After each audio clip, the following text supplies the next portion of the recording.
नमस्कार, जोहार। छत्तीसगढ़ न्यूज में आपका बहुत बहुत स्वागत है। इससे पहले आप न्यूज को कहां से देख रहे हैं, कमेंट में जरूर बताएं। साथ ही चैनल को सब्सक्राइब करना बिल्कुल ना भूलें। छत्तीसगढ़ शराब नीति में बड़ा बदलाव, विष्णुदेव साय सरकार का बड़ा फैसला। छत्तीसगढ़ के मुख्यमंत्री विष्णुदेव साय की अगुवाई वाली सरकार ने राज्य के लिए नई आबकारी नीति को मंजूरी दे दी है। 19 जून को राजधानी रायपुर स्थित मंत्रालय महानदी भवन में हुई कैबिनेट की बैठक में ये फैसला लिया गया। जानकारी के मुताबिक राज्य सरकार ने आबकारी नीति में किए गए बदलावों के तहत विदेशी शराब से जुड़ी लाइसेंसिंग व्यवस्था को खत्म कर दिया है।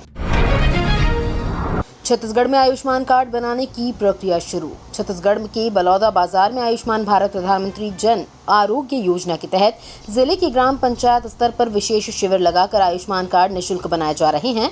वर्तमान में जिले के प्रत्येक विकास खंड के चिन्हांकित 4 ग्राम पंचायतों में शिविर का आयोजन किया जा रहा है। जिले में अब तक 10,50,000 से अधिक आयुष्मान कार्ड बनाए जा चुके हैं, जबकि 2 लाख कार्ड और बनाए जाने हैं।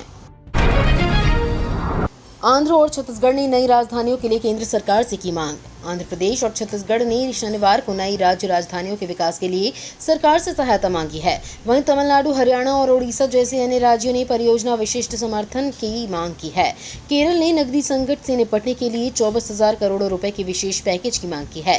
केंद्र में एनडीए सरकार के एक प्रमुख समर्थक के रूप में टीडीपी के आंध्र प्रदेश में सत्ता में आने के बाद राज्य के लिए विशेष पैकेज, जो कि बहुत लंबे समय से लंबित मांग माना जा रहा है। बस्तर में टूटी नक्सलियों की कमर, छत्तीसगढ़ में आखिरी सांस से गिन रहा नक्सल मूवमेंट।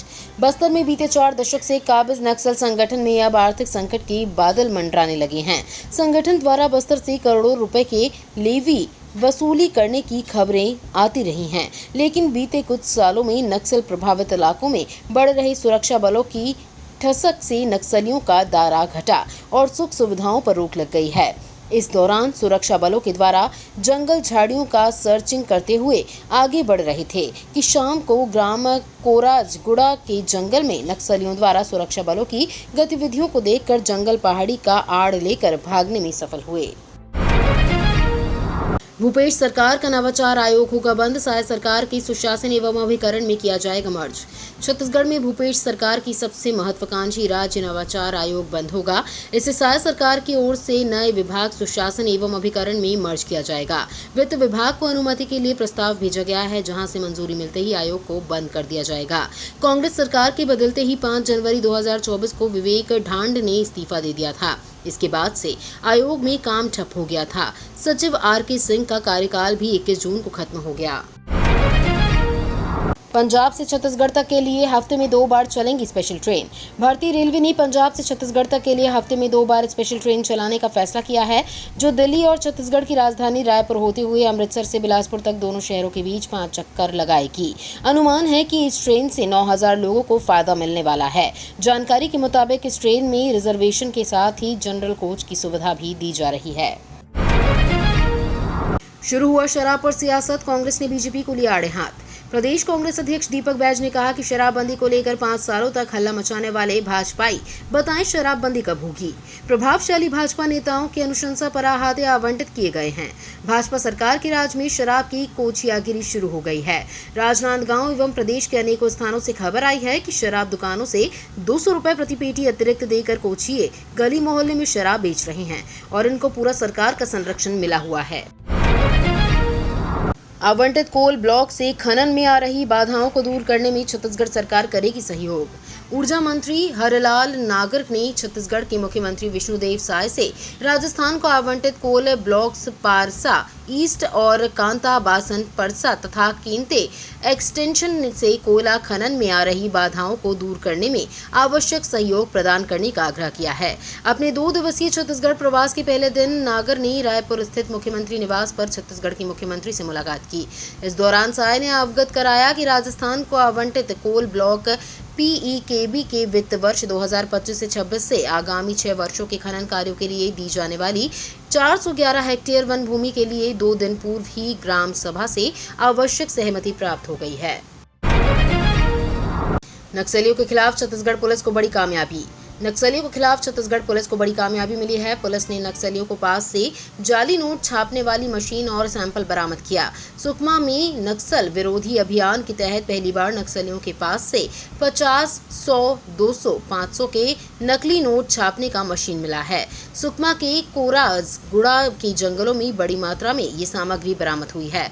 छत्तीसगढ़ के उप मुख्यमंत्री विजय शर्मा ने कहा, नकली नोट छाप करके बस्तर के बाजारों में भोले भाले लोगों को भ्रमित करने का काम किया जा रहा है।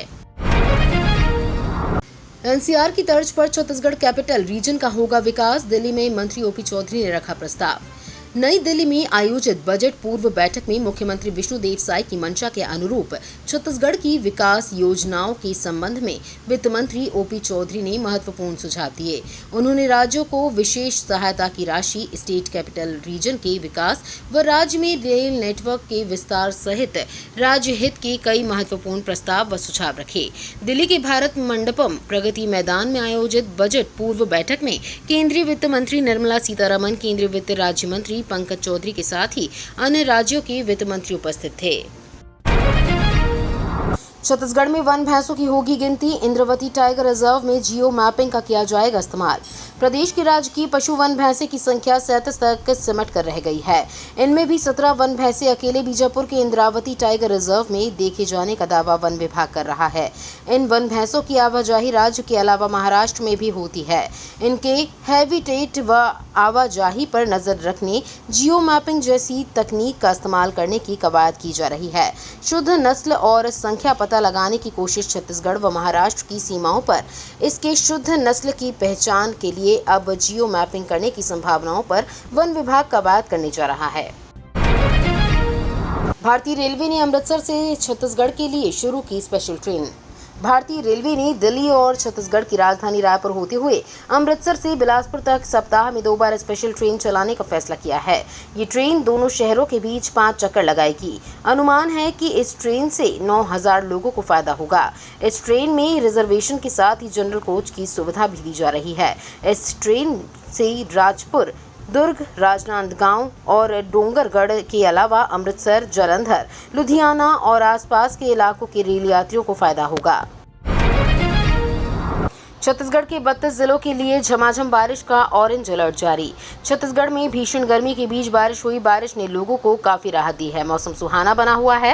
राजधानी सहित प्रदेश के कई जिलों में बारिश हो रही है। रायपुर में भी सुबह कई इलाकों में बारिश हुई है। विभाग के मुताबिक छत्तीसगढ़ में मानसून ने दस्तक दे दी है और इसी के साथ ही मानसून की बारिश का दौर भी शुरू हो गया है।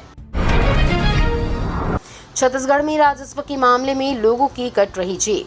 छत्तीसगढ़ में राजस्व के मामले में लंबित मामले और हो रहे भ्रष्टाचार से लोग परेशान हैं। आलम यह है कि प्रदेश में अधिकतम 90 दिनों के भीतर होने वाले काम भी 1 से 5 साल से लंबित पड़े हुए हैं। इसके अलावा समय पर काम नहीं होने से लोगों की जेब भी कट रही है। सरगुजा के उदयपुर अनुविभाग कार्यालय में एंटी करप्शन ब्यूरो की टीम ने 50,000 रुपए की रिश्वत लेते एसडीएम के साथ अन्य कर्मचारियों को गिरफ्तार किया। ग्रेस मार्क पाने वालों की दोबारा हुई नीट की परीक्षा।